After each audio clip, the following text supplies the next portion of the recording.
pag-ibig ay makakatagpo ng buhay at dangal. Ang marunong ay kayang manaig sa lungsod ng makapangyarihan, at ang lakas ng kanilang tanggulan ay kayang ibagsak. Kay Yahweh ang tagumpay, siya ang aking lakas. Sa landas ng katuwiran, ako'y kanyang hinahawakan. Sa araw man ng laban o sa gabi ng pangamba, ang Diyos ng katotohanan ang aking pag-asa. Purihin si Yahweh, siya ang aking awit. Sa kanyang karunungan ang buhay ay ligtas. Ang nag-iingat sa kanyang bibig at dila ay nakakaiwas sa maraming kapahamakan. Ang mapagmataas at palalo ay tinatawag na mangungutya, at ang kanyang kilos ay puno ng kapalaluan. Kay Yahweh ang tagumpay, siya ang aking lakas. Sa landas ng katuwiran, ako'y kanyang hinahawakan. Sa araw man ng laban o sa gabi ng pangamba, ang Diyos ng katotohanan ang aking pag-asa. Purihin si Yahweh, siya ang aking awit. Sa kanyang karunungan ang buhay ay ligtas.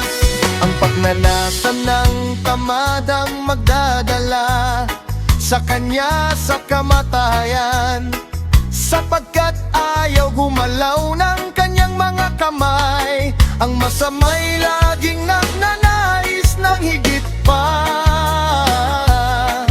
ngunit ang matuwid ay nagbibigay ng walang pagdadamot. Kay Yahweh ang tagumpay, siya ang aking lakas. Sa landas ng katuwiran, ako'y kanyang hinahawakan.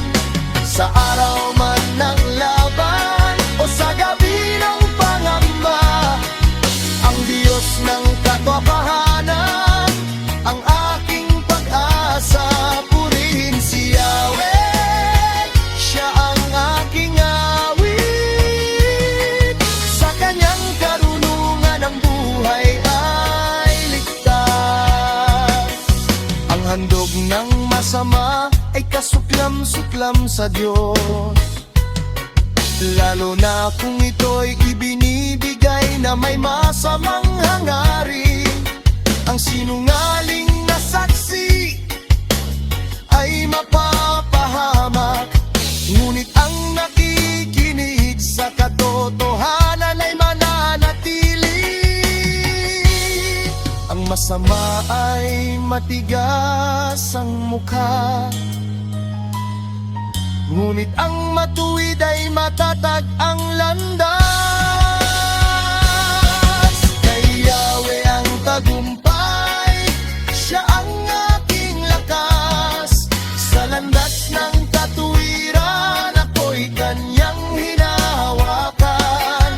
Sa araw man ng laban o sa gabi ng pangamba, ang Diyos ng katotohanan ang aking pag-asa. Purihin si Yahweh, siya ang aking awit. Sa kanyang karunungan ang buhay ay ligtas. Walang karunungan o unawa o payo na maaaring tumayo laban kay Yahweh. Maaring ihanda ang kabayo para sa araw ng digmaan, ngunit ang tagumpay ay nagmumula lamang